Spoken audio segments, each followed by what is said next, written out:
Fulton Wasloan recall 580-561-562 and 563. And just waiting on my computer. Thank you for your patience. Yeah. 1 sec,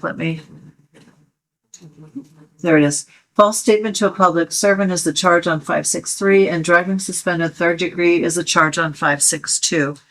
And Mr. Waslum, if I'm correct, you don't want an attorney to assist you with arraignment here this morning? I will be standing on as my own counsel. Okay.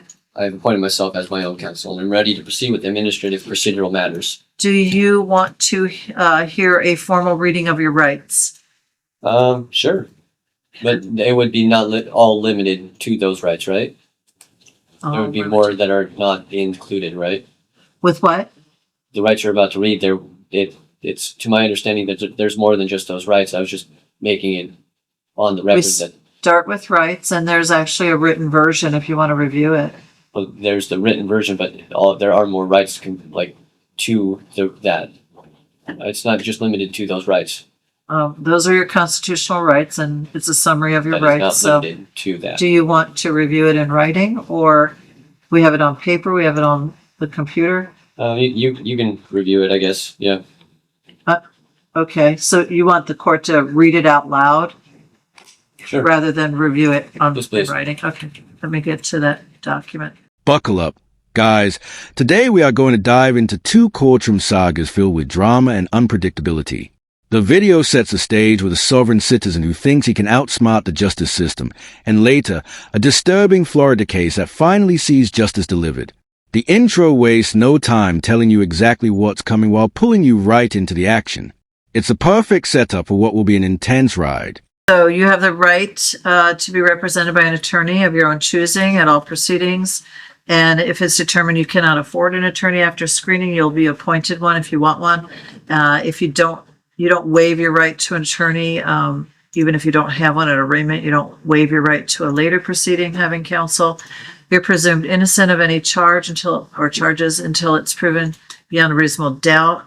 The city has the burden of that. You have the right to have a speedy trial. Out of custody, your trial is set within 90 days of the date of this arraignment. You have the right to a jury trial unless you give up specifically that right by signing a jury trial waiver. And you have,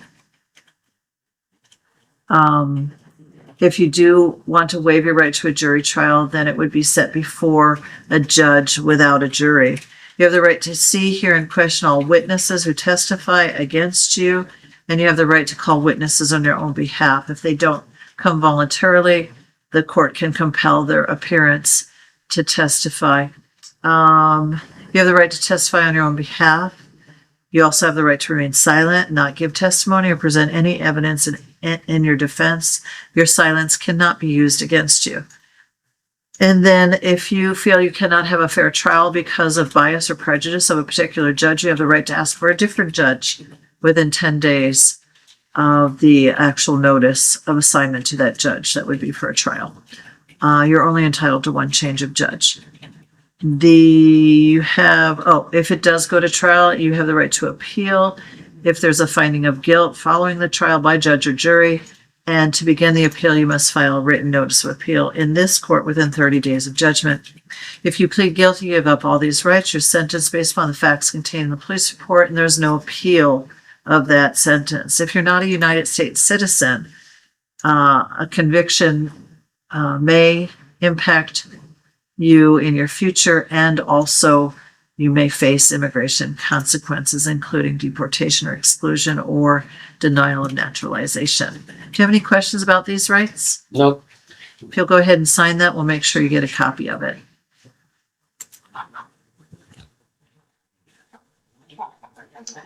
Would you like to hear the police report read out loud for a determination of probable cause? Sure. All right, guys, this is where the real drama begins. Our so-called sovereign citizen proudly declares he will represent himself and start sparring with the judge. You can feel the tension as the judge calmly explains the charges and rights, while the defendant stubbornly plays games with legal language. It's a classic example of misguided confidence crashing against the hard wall of courtroom procedure. Do you swear or affirm the testimony you're about to give to this court on all matters is the truth, the whole truth, and nothing but the truth? Yes, Your Honor. Does the city have sworn testimony to support probable cause in these charges? Yes, Your Honor. I'm reading from Officer Beirut Liz Aragad Sandoval. I butchered the last name. On 8/18/2025 at approximately 0328 hours, I was on routine patrol in the downtown area. I saw a black VW Jetta with Washington plate BKL0099 switching lanes multiple times. I ran the plate on my MDT and it showed that the registration was expired. I activated my lights. The driver, later identified as Colton Waslow, kept driving for several seconds. He pulled into an alley on the 600 block of East Chestnut Street. I approached the vehicle. The driver cracked the window about an inch. I informed the driver I pulled him over for his registration being expired. Colton Waslow stated that his registration was not expired. I advised him that DOL was showing his registration expired in June of 2025. I asked the driver for his documentation. Colton Waslow stated all his documents, including his driver's license, were in the trunk of the car. I asked Colton Waslow to tell me his name, date of birth. He claimed it was Colton James. He asked if I wanted his family name. I replied multiple times that I needed his name the way it appears on his driver's license. He said that is how it shows. I ran his name through dispatch and it came back with no results. Officers ran the registered owner of the vehicle, Crystal Bennett Burgess, through Longarm. She showed history with a Colton Waslow. Officers ran the name through DOL and matched the photo to the person driving. I ran Colton Waslow's name through dispatch once more. Dispatch advised that Colton Waslow's license was suspended in the third degree. Due to Colton Waslow's driving with a suspended license in the third degree, due to Colton Waslow's driving while suspended in the third degree, probable cause existed for his arrest. I informed Colton Waslow that he was driving suspended and I needed him to step out of the vehicle. He got out and I placed him in handcuffs with no incident. I checked the cuffs for fit and double locked them so they would not close around his wrists. I searched Colton Waslow, incident to arrest, found his driver's license in his left pocket. I read Colton Waslow his constitutional rights from my department-issued Miranda card. I cited Colton Waslow for driving suspended license, for driving suspended license third for driving on a suspended license. I cited Colton Waslow for making false statements to a public servant. Colton Waslow was not forthcoming with his name when told he needed to provide law enforcement with his identity on a traffic stop. After asking Colton Waslow multiple times for his driver's license, he pretended not to know what I was asking and ultimately provided the name Colton James. When asked if that was the way his name showed on his driver's license, he kept saying he was not in commerce. He claimed that he did not know how his name would show in our system. Colton Waslow kept stating his family name was different than what he gave me multiple times. Due to Colton Waslow's claiming his driver's license was in the trunk of his car when it was actually in his pocket and providing a different name than the one on his driver's license after being asked several times if it matched his identification, Colton Waslow, knowing his license was suspended, it is reasonable to believe that Colton Waslow was purposefully not providing his legal name for the purpose of misleading officers. This occurred in the city of Bellingham, state of Washington. Anything further on the sworn testimony? No. The court finds probable cause is established for these two charges to go forward. Would you like to enter pleas at this time? No. Well, it's either guilty or not guilty. I'm innocent. Not guilty pleas are entered on your behalf, Well, then, preserving all of your defenses. I mean, if you're going to enter a non-guilty plea on my behalf, then if you think I'm not guilty, then I'm not guilty and we're good. Here's where things start to heat up. The judge carefully goes over constitutional rights, but the defendant won't let it slide. He argues, twists words, and tries to redefine the very rights that are supposed to protect him. The courtroom feels caught in a loop, but the suspense grows because you know it's about to hit a breaking point. It's sovereign citizen logic versus legal reality, and the clash is only getting sharper. On release. Ask that Mr. Waslow be released on his personal recognizance. Am I going to entertain it? Not guilty pleas mean you preserve all your defenses. If you want to bring motions, that's up to you. I'd like the motion for dismissal.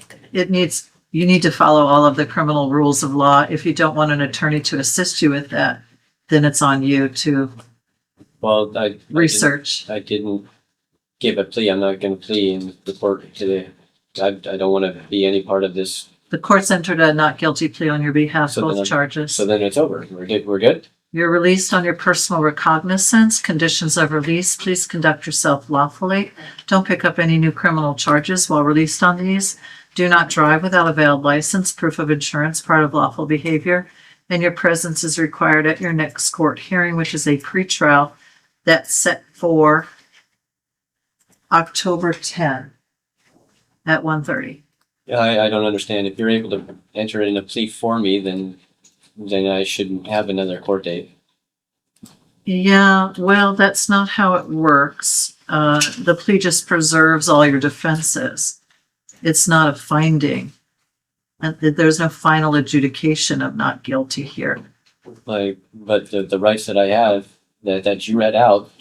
Would said you that like to apply for a public defender to help you? I'm just wondering why the rights that you had said and had read out said that I'm presumed innocent until proven guilty. Why would I have to enter a not guilty or guilty plea if I'm innocent until proven guilty by that statement? Sir, I'm not going to argue with you. I'm just asking for clarification. Clarification is you have entered, or the court on your behalf has entered not guilty pleas because you don't wish to plead guilty, So then it's been which dismissed. preserves all your defenses, and you need to then, the city needs to then prove the elements of the crime in order to have a finding of guilt, or if they can't prove it, not guilt. But if the court puts. Sir, I'm not my going to argue guilt- with you. I'm I've not- I'm just clarified. trying to clarify. Your pretrial release order is ready for your review and signature. Would you like the documents printed, emailed, or both? I do not wish to contract with the court. Emailed, printed, or both? You do whatever you would like, but No, I'm gonna asking sign you. Do you any- want them printed, emailed, or both? I'm not going to sign. If you're not signing, then I have to take you into custody and set a bail amount. So it's easy if you want to sign. You're not giving up any of your defenses. Well, but you're entering in a plea for me when I'm still not understanding what's, if you, the court, say that I'm not guilty. No, what I said is I'm entering a not guilty plea. I'm not finding you not guilty. Okay, but why not just put down innocent? I'm not pleading. Here, I'll put down innocent on the bottom, that you're asserting that you're innocent of these charges. If you Okay. can get out of the signing part, please.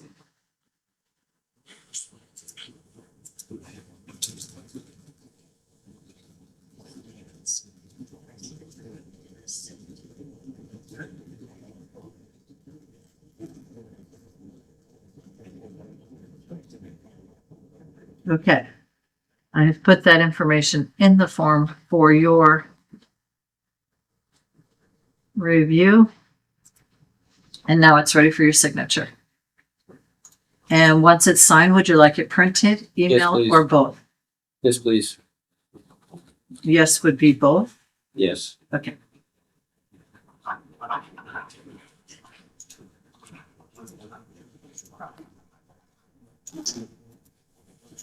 You're also being provided the essential elements of the crimes.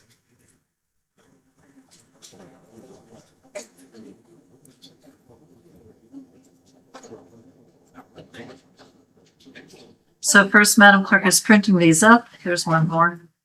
And then she'll also email them to you. Cool. Thank you. Once you have your paper copies from the officer, you're free to go. Thank you. Thank you. Now the tension hits another level. The officer's report is read aloud, laying out in detail exactly what happened during the traffic stop.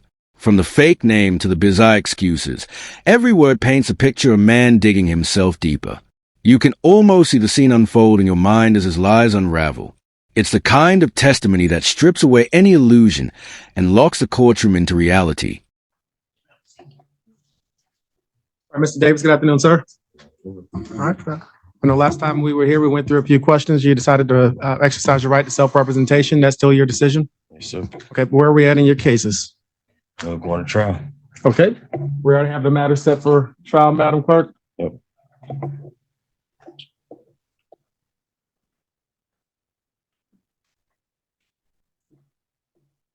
Yeah, we have you set for the, on the February 24th trial docket.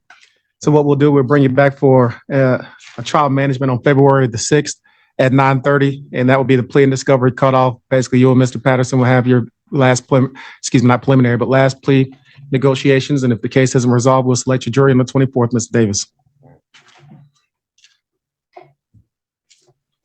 All right, take care. We'll see you then, sir. Sir. Mr. Way? Good afternoon, Your Honor. Good afternoon, Mr. Williams. This is Mr. Henry Davis. Yes, sir. We have two case numbers, 24 CF 42 and 24 CF 59. Your All Honor. right, tell me what's been going on with Mr. Davis's case. Your Honor, I had plans to see Mr. Davis this weekend down in Franklin, and I had a little automobile problem, wasn't able to see him. I have Thursday, he's on my calendar for Thursday for me to visit him. And it's really to go over those medical records that he has expressed a concern about before.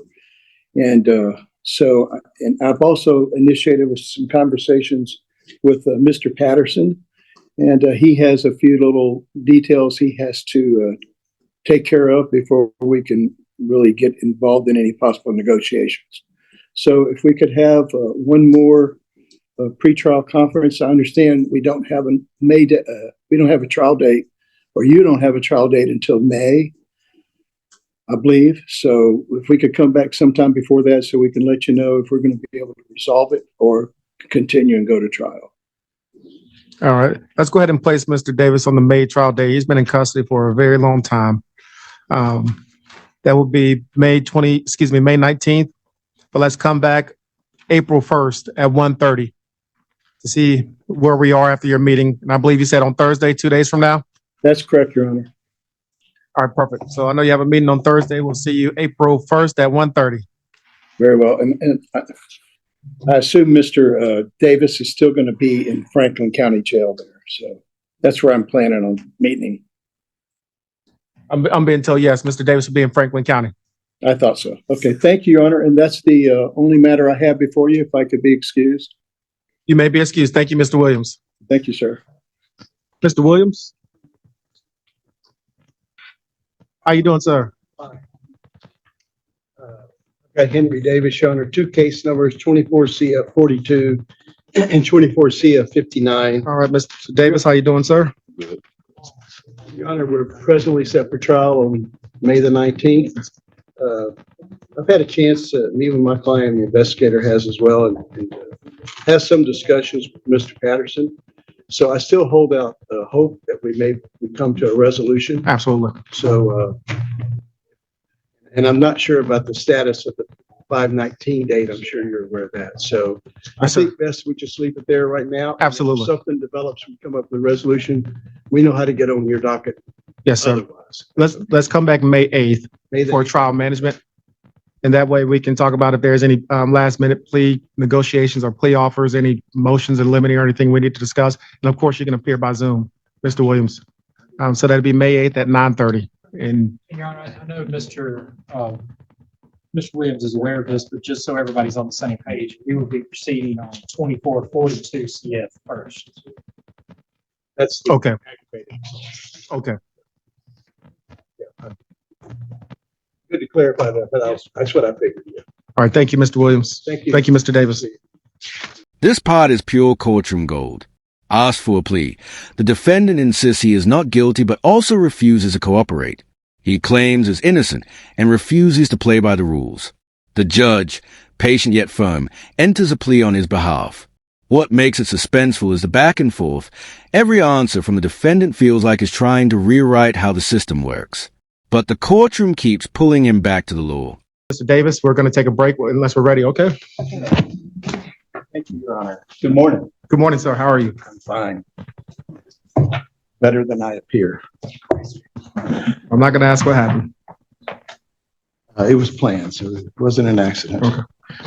Your Honor, today we're with State of Florida versus Henry Lee Davis III. Two case numbers, 24 CF 42 and 24 CF 59. Mr. Davis today is going to withdraw his previously entered not guilty plea and plea no contest in case 24 CF 42, to count one, which is felony battery, a third-degree felony punishable by 5 years in Department of Corrections and/or a $5,000 fine. He's also going to plead no contest to count 2 in that case, to resisting officer without violence, which is a first-degree misdemeanor punishable by 1 year in the county jail and a $1,000 fine. In exchange, he's going to be adjudicated guilty. He will be sentenced to 50 months in the Department of Corrections. If there is any restitution, we're going to reserve on that and we'll set a hearing later. He will receive 434 days jail time credit. It'll be time served on that misdemeanor, which is count 2 of 24 CF 42. He'll provide a DNA sample of forfeit seized items. And the state has agreed to null pros 24 CF 59. Yes, sir. And I'll pass that up. And I believe Mr. Davis, you'll raise your right hand for me, sir. Did you hear Mr. Williams' announcement about how you're going to resolve your cases? Yes. Anyone promise you anything other than what was stated here in open court? No. Threatening you, twisting your arm, coercing you in any way to get you to enter this plea? No. This is what you want to do to resolve your cases? Yes, sir. You're under the influence of any alcohol, drugs, or medication? I'm on meds. Yes, I believe your medication, I want to say helps you in your behavior and ability to think, but it doesn't affect you negatively in your ability to think, correct? No, sir. You understand what's going on today? Yes, sir. I know you do, you're highly intelligent, but there needs to be a record of it so I can find that your plea is voluntary and intelligent into. Mr. Davis, you're waiving your right to a trial by jury? Yes, sir. And you're waiving your right to appeal anything other than a legal sentence? Yes, sir. You satisfied Mr. Williams' services? Yes, sir. Had a sufficient amount of time to speak with him? Yes, sir. You need additional time to speak with him about anything? No, sir. I know you're a U.S. citizen, but I have to advise you if you are not, by entering this plea, it could subject you to deportation. You understand that? Yes, sir. You have any questions about anything? No, sir. Mr. Williams? No, Your Honor. I believe, I'm sorry, go We ahead. would stipulate that there's no DNA evidence we're aware of that would tend to exonerate or exculpate my client, and we'll waive any formal reading of the costs associated. Thank you. And Mr. Patterson, I believe you said there's a, Yes, Your Honor, my office has been in contact with the victim. She is in agreement with this resolution, Your Honor. I do not know at this moment whether she wishes to address the court or be heard, but she is present if she wishes to do so. all right, ma'am, would you like to be heard before I pronounce sentence? Yes, sir, I would. At this point, the arguments go in circles. The sovereign citizen won't accept the plea system, while the judge calmly repeats the facts. He keeps insisting the court should just call him innocent, as if saying it would make the charges disappear. This is the heart of the sovereign citizen mindset, endless semantics instead of facing reality. Watching the judge keep composure through this storm is a masterclass in patience and control. Oh, go ahead. First, could you tell me your name? Katie Clark. Ms. Clark, you'll raise your right hand to be sworn. Yes, sir. Swear from the testimony given this case be the truth, so help you God. Yes, I do. All right, Ms. Clark, what do you want me to hear, ma'am, before I pronounce sentence? I believe Mr. Henry Davis does not need to get any time served.